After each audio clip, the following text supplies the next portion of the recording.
자, 오늘 공부할 부분은 명제 증명인데요. 얘들아, 우리가 중학교 때도 증명은 참 너희가 싫어했어. 기억이 날지 모르겠지만.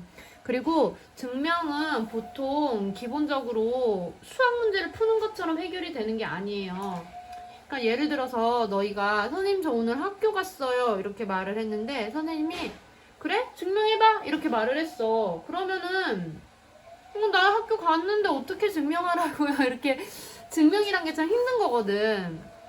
그래서 있잖아, 수학에서도 증명이 굉장히 힘들고, 그리고 너희가 고등학교 가면요, 이 내용을 알고 있어도 증명을 하는 거는 참 힘들어요. 그래서 외워야 되는 부분이 참 많아. 그래서 지금은 외워봤자 다 까먹거든요. 그래서 외우지는 않고 이해만 하고 넘어갈 거예요. 그리고 수능에서는 어차피 우리가 외우지 않아도 풀 수 있으니까 수능 방식으로 푸는 방법 설명드릴게요. 그래서 우선은 여기 보시면은 정의, 증명, 정리가 나오는데 정의라는 거는 우리가 수학자들이 모여서 하나를 딱 정해놓은 거예요. 그래서 이거는 여러 가지가 아니고 딱 하나밖에 존재하지 않아. 그래서 내 맘대로 바꿀 수 있는 게 아니야. 예를 들어서 여기 얘 보시면요. 정삼각형은 세 변의 길이가 같은 삼각형이다. 이거는 정의예요. 그러니까 정해놓은 거야. 무조건 얘여야만 해. 그래서 이건 외워야 되는 거고요. 예를 들어 우리가 정삼각형을 배웠으니까 선생님 정삼각형은요 세 변의 길이도 같지만요 세 각의 크기도 같잖아요. 근데 왜 얘는 세 변의 길이가 같은 삼각형만 정의라고 그래요? 이건 수학자들이 정해놔서 그래 얘들아.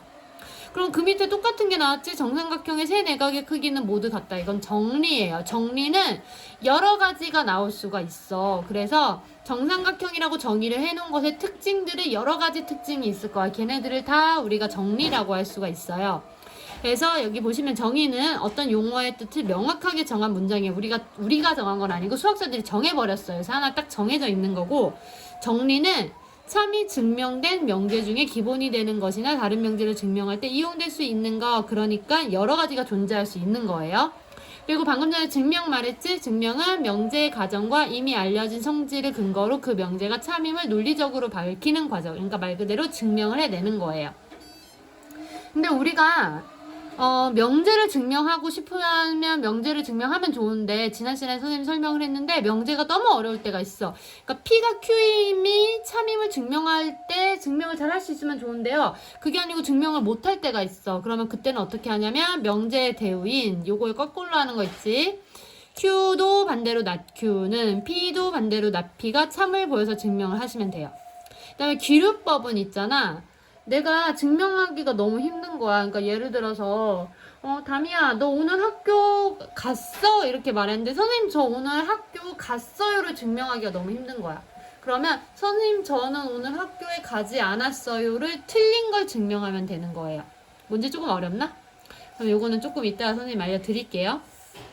그 다음에 절대부등식. 절대부등식은 있잖아. 항상 성립하는 애를 절대부등식이라 그래. 그래서 부등식인데 항상 성립하는 거. 우리가 지금까지는 부등식을 푸는 방법을 배웠거든요. 그러면 부등식을 푸는 방법을 배웠으면 그건 답이 정해져 있는 거야. 그럼 어떨 땐 답이 아닌 거거든요. 근데 얘는 항상 답인 거야. 그래서 예를 들어서 밑에 보시면은요. 절대값 x는 0보다 크거나 같다. 얘들아, 어떤 숫자건 절대값을 떼면 플러스 마이너스를 씌우면은 플러스 마이너스를 떼면은 무조건 플러스가 되니까 0보다 클 수 있겠죠. 그리고 여기 0이 오면 0이 같아요. 그러니까 모든 우리가 아는 실수는 다 여기에 속해요. 그리고 마이너스 x제곱은 0보다 작거나 같다. 왜냐면 어떤 애든 제곱하면 플러스나 0이 되잖아요. 그러니까 마이너스 붙이면 당연히 0보다 작거나 같아요. 그래서 항상 성립하는 거 절대부등식. 이거는 잘 아시죠 얘들아? A가 B보다 커. 그러면 B 이쪽으로 이항시킨 거예요. 그게 A예요. 이거는 어차피 알 수 있는 거고 이건 방금 전에 설명했어요. 얘네 같은 경우에 0보다 같거나 크다인데 제곱하면 무조건 플러스가 되던지 아니면 0을 제곱하면 0이 되잖아요. 그러니까 같거나 크다 나온 거고요. 그 다음에 제곱한 아이들이 0이야. 근데 우리 제곱해서 마이너스가 되는 숫자는 허수잖아요. 여기선 실수의 성질이니까 기본적으로 우리가 알고 있는 실수들은 플러스건 마이너스건 제곱하면은 무조건 플러스가 돼요. 그래서 두 개 더해서 0이 되려면 무조건 얘도 0, 얘도 0이어야 돼요. 그리고 A가 B보다 크잖아요. 그럼 제곱하면은 당연히 A 제곱이 B 제곱보다 커요. 근데 얘네들 플러스일 경우, 마이너스일 경우 해당 안 되는 거 아시죠? 절대값에 a 씌우면은 그냥 a제곱 똑같고, 그 다음에 a 절대값, b 절대값은 하나 안에 들어갈 수가 있고요.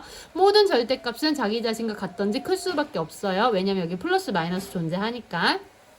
밑에 문제 볼게요. 요런 게 수능형이야. 그래서 보시면은요, 부등식 얘가 성립하면 증명하래요. 근데 이거 너무 복잡하잖아, 얘들아. 근데 얘가 0보다 크던지 같던지만 증명하면 되거든요. 이거 우리 저번 시간에 조금 배웠다? 어떻게 하라고 그랬지? 완전 제곱하라고 그랬어요. 그래서 있잖아, 이 아이를 완전 제곱을 한 거야. 이거 어떻게 하는지 기억나니, 얘들아? 얘요. 그러니까 우리가 보통은 x에 대한 방정식으로 풀잖아요. 얘는 a에 대한 방정식으로 생각을 하세요. 그러면 a제곱이 나왔고요. 그 다음에 a가 나왔는데 여기 중간에 숫자로 b가 나온 거야. 그러면 내가 이거를 완전 제곱을 하고 싶으면 a 곱하기 a고, 얘의 반절 이렇게 되면은 두 개 더하면은 2분의 2b니까 1b 되잖아요. 그치? 그러면 이거를 제곱하면은 이렇게 나오고요. 그러면 이 아이를 이렇게 완전 제곱으로 만들 수 있죠?